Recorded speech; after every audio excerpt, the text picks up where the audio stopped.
if you can go, please go, please. Do you And know you're why? saying go, but who will remain in Nigeria? 20M. 20M. Yes. We that were staying back, we don't have sense, we are not serious with our lives. What are you still doing in this country? I want to go and also, I want to go and make it.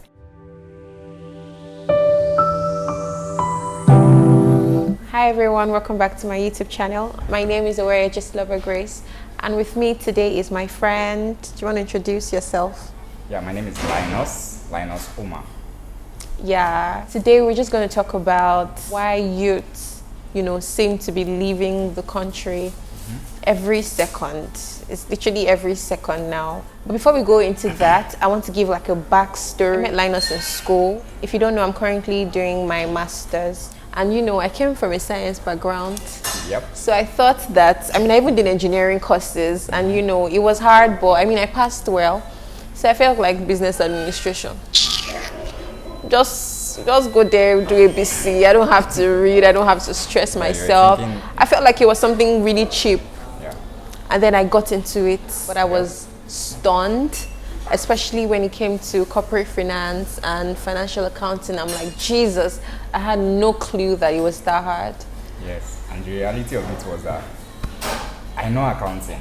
Yes, actually I knew a little accounting, but I was the one-eyed man in the town of the blind. So I was actually the one I had to rule all of them. Yeah, basically. And then one day randomly he just asked me, how's reading going? And then I was honest, I'm like, I know they read, I know they understand what I'm reading, no. And then he was like, if you have any need, like you can just let me know, I'll help you and all of that. Yeah, I'm actually planning to collect money, so I'll still collect money. So yeah, that's how we became friends and stuff. Today we want to talk about, why are youths leaving Nigeria? Why is it? It's such an alarming rate. Yep, it is actually. Let's just talk about it. How many people do you know personally who have, relocated? I know a good number. Actually, my classmates that work in accounting firms, a lot of them are tripping. A friend of mine is going next month. Another is going 2 months later. And I have 6 or 7 people that I know there. Actually, I can even say a little about the statistics of people that have traveled, especially for school in the UK. Yeah. From 2019 to 2020, about the number of students that are schooling in the UK moved from 9,000 to 21,000. That's quite high. Do you understand? And I'm sure a good number of them are Nigerians. No, I'm talking of Nigerian students. Oh, Nigerian students, yes, I'm okay. talking of Nigerian students. So right now, about 21,000 Nigerian students are schooling, and I'm talking of only students. So there are people that are there for work. Yeah, and other reasons. Because of marriage and all of that. So we'll get into that. Yeah, so but really, it's such an alarming rate. Even for me, my classmates in secondary school, university, everyone is literally leaving Nigeria. And I want us to talk about why. What are the reasons? Why do you think that people are going? Okay. The main reason, the first reason I would give, and I believe that cuts across a lot, is systems. Systems. Actually, Nigeria today, we don't really have any system that is working. We don't. Yeah, and that's what they have abroad. For example, now, the white man, the civilized economists, they know the values of building systems. They build systems, and their citizens are able to walk around the system, and they make money from the citizens and build more systems, make more money, build more systems.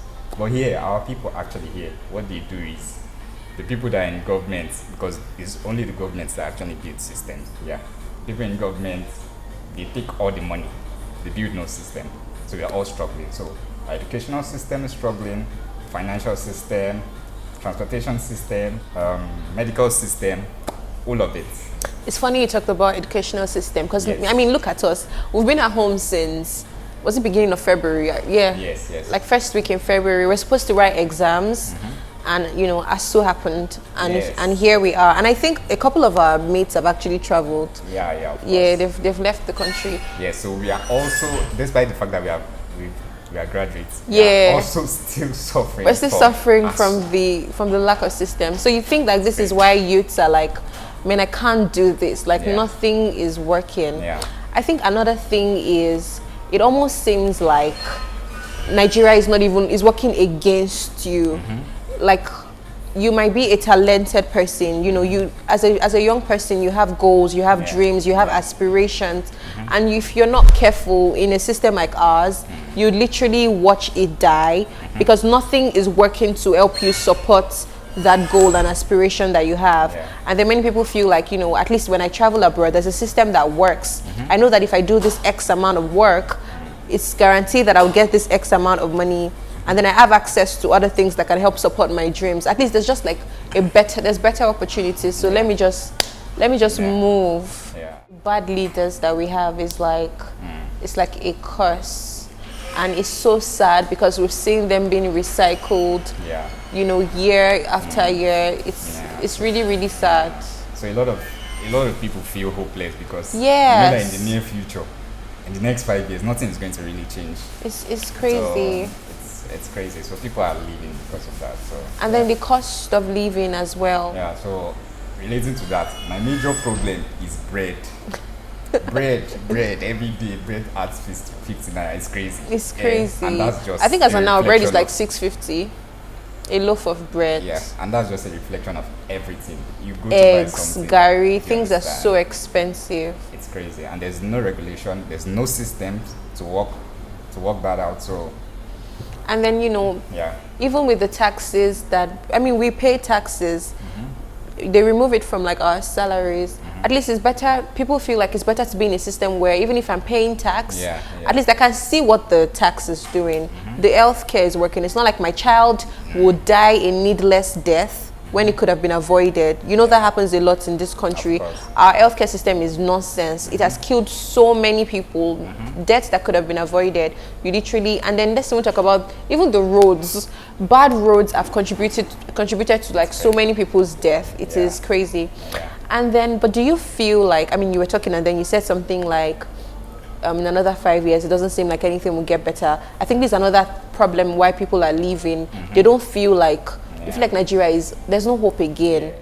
Relating to that, you can see most lives are not even secure. Yeah, of course. Most of our lives. And insecurity is a big problem. Yeah, it's on the high level. In fact, as human beings, we can even manage. In fact, as Nigerians, we can manage with letting up. There's no lights or things are expensive. Which is bad enough already. Terrible, yeah. But when you see that your life is at stake or you're going out. Yeah, you're going out.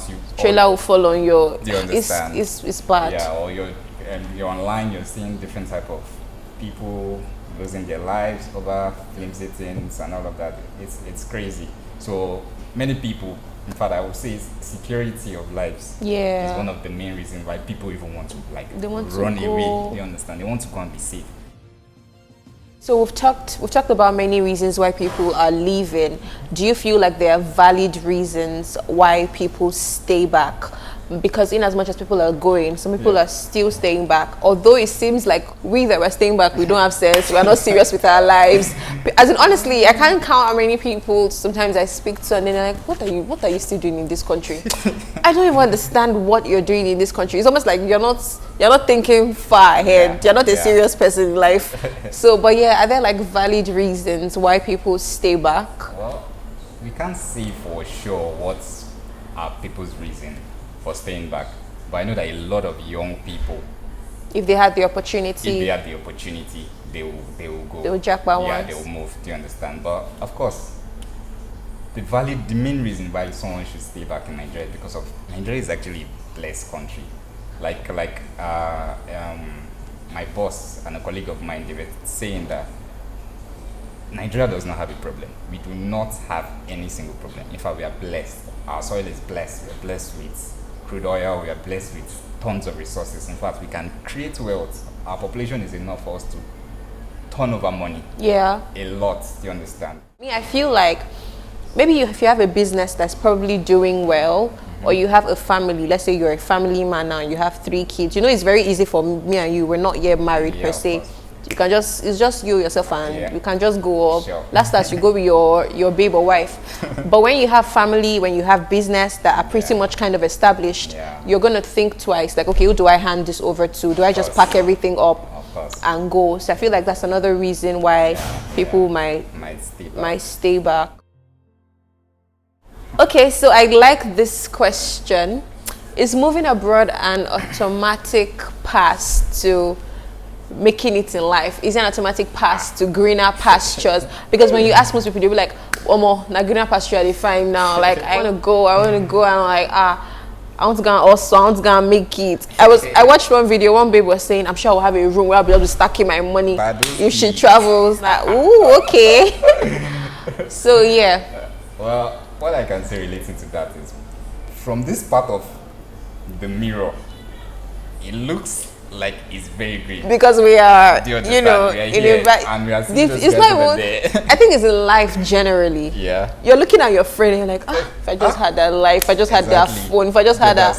And then the other side too, she's looking at someone else and saying, Exactly. So that's how it is. Do you understand? So we are looking at them, beautiful pictures, Instagram, nice background. Your skin is popping. See the way we're dark now. Hey, we'll be fair and shining. I'll take you to Canada. You yellow. so it looks like it, but we can't really be sure because it's not easy over there from the people that we've heard about. And our people there, they are not even coming to tell us some exciting stories like, I'm balling now in the UK, or my money is here, or I've made this amount of money, because it's also not easy over there. Do you understand? They have good system, but the system costs money. True. Do you understand? They have security, costs money. So probably we might just be looking at it that it's so green over, but of course the guys over there, they know they still have to put in the work. Yeah. But it's when you carry your two left leg and go. Do you understand? That's when you will know whether you'll be able to stack your money inside that house that babe was saying. Yeah. Do you understand? So me, I feel like this life, if God says that your greener pasture is in Kaduna, where a lot is happening, that's where your greener pasture is. I think that ascension, success generally, it takes work. It takes effort. Even if you're in the right environment, even if there are systems that are working in place, it doesn't exempt your own sweat equity. You're still going to have to put in the work. Exactly. So it might not necessarily be that, going abroad. Some people go abroad and unfortunately they don't really have much to show for it.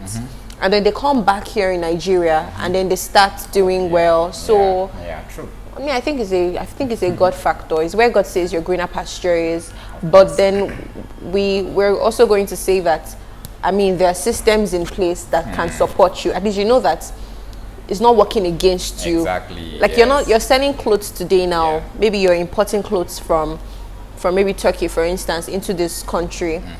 And then maybe the exchange rate was maybe 400. You sleep and wake up. The exchange rate is like 600. You're looking at what you bought, and then if you now increase price, customers it's just a mess. And then how do you even stock up? How do you? It's also a mess. It's scary to sleep and wake up because you just wake up and be hearing so many crazy things. What is the importance of like planning and acquiring knowledge? Like, how important is it before you say you want to travel? Because some people are very impatient. I want to leave. Me, I feel like you have to have a solid plan, but I want to hear your thoughts on that. Okay. You want to go to another country, another man's land. You don't know anything. You need a plan. Like, you need a strong plan. You need to know the environment. You need to know where you're going to. You need to even learn about the people. You understand? You cannot just go to another man's country and be living anyhow lifestyle. I'm going to tell you about an incident that I experienced. Okay. Yeah. When I was posted to start working in Kaduna. Yeah. So the first day that I moved there, I entered public transport. Okay. And before you know, I started fighting with the conductor.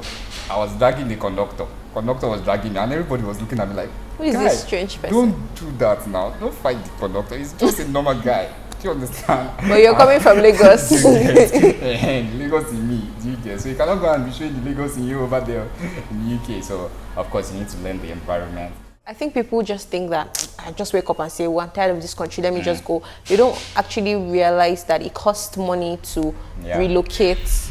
All these people that were staying traveling, many of them incurred millions of naira to like move. So it's not something that you just wake up and say, I want to do without, you know, sitting down to count the cost and really plan what's up. You need to have a solid plan. Some people feel like maybe if I'm going as a student now, I will work like 6 jobs, you know, it's not easy. No, it's not. Yes, the educational system over there is better than what we have here. It's less stressful. But it doesn't mean that you would not read your book and then you will pass. You will fail. You fail woefully. I know. I was told about a story of a lady who traveled and she was working seriously and she was schooling. At the end of the day, she ended up with the 3rd class. Can you imagine? What's the essence? She had wasted 2 years out there. Now she's trying to start from scratch. It's crazy. Some people think that I'll just go there and work 50 jobs. You know, Nigerians, especially they like ground to also, but then it's not as easy as that. If you're going there for school, you know, what course can I do that will, like maybe when I'm done with school, it increases my chances of getting a job. So you don't just go and pick any course because I want to, you know, study in the UK.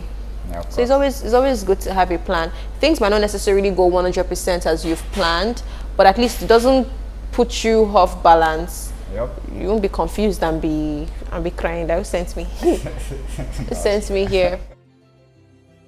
If you want to travel now, okay, me away just about grace, so I want to travel maybe as an international student. I want to do my master's in UK.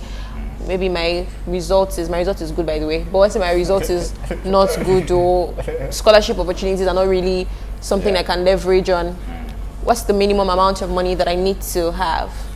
Okay, so different countries have different amounts that you might need to have. But like you said, the UK has like the best universities in the world. UK, Canada, USA. So those countries are quite expensive. Hold up to 20M. 20M. Yes. That is funny. 20M. The reason why it's like that is because of the fact that the school fees can be up to like 8 million. Okay. But I think it also depends on the schools. So it depends on the school and it depends on a lot of factors. The 20 million, you don't even have to have it like today. So let me just do a breakdown. The school fees can be like 8 million, or you can pay instrumentally. Then a bulk part of that amount to go for proof of payments. That's to show that when you get to the UK, you can actually take care of yourself. But when you get to Canada, you understand? That is part of the 20 million, which you don't have to really have. You can just borrow it. You understand? There are banks that also assist people to have that. You get, and then you return it back. You return it back, or it can be your father's money, and you will not take it. You go and work for yourself and take care of yourself. You understand? So that constitutes the bulk of it. But there are other countries that people can also travel to. Countries like Portugal, Germany, some other European countries that, with lesser amounts, their tuition fee for those schools are quite small. But to be honest, I think people just naturally prefer UK, USA, or Canada. Because so this is a part of it that they are not really seeing yet.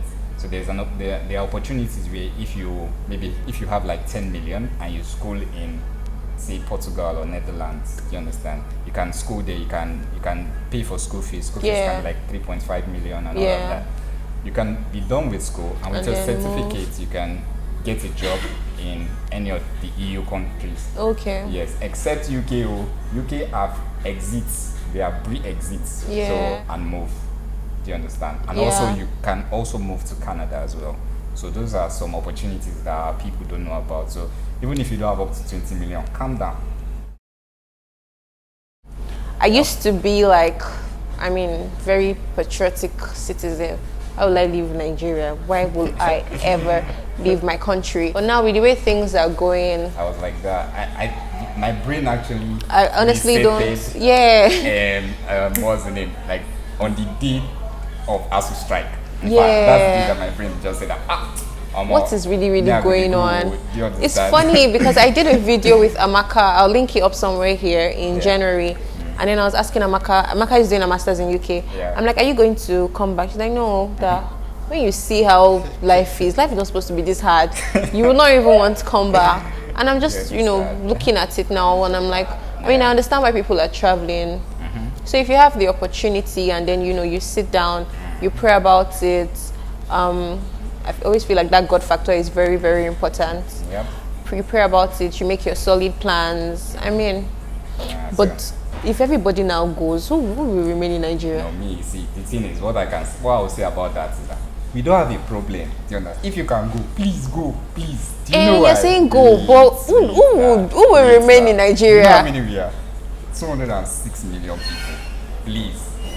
One Buhari cannot rule. In fact, we need 2 presidents in the country. If you actually, do you understand? Now the people who remain shall go take care of Nigeria. Yes, those everybody everybody has gone. It shouldn't be exactly like that. Do you understand? In fact, we are supposed to have a plan, but it's where people that travel and learn new systems abroad, come back and implement and do better. Do you understand? But anyways, for those that can move, I really don't see an issue, because international education is also very good. Like I was saying about statistics in the beginning, in the UK, China has the highest number of international students in the UK. They have about 100 and something thousand people in the UK studying. The second is India. These are countries with high population of people, more than 1 billion. India, then we are the third. The fourth is USA. Wow. Yeah, so it's important. There's nothing wrong with traveling, going to another country to school. Do you understand? It's even like broadens your horizon, your network, everything. So my point is not even just about Japa. Do you understand? You want to go and do better for yourself. Okay, we've come to the end of this video. Yes. Do you have final words now? You don't have to sound like that. No, you don't have to sound like that. Thank you all. Thank you, Linus. Thank you all for watching my video. Please hit the like button, subscribe to this channel, subscribe. Share this video with your friends, your family members, anyone you know that wants to Japa. Maybe they'll just learn one or 2 things from what we have said. Yep. And comment section. Please drop your comments in the comment section. Thank you guys so much. I'll see you in my next video. Bye.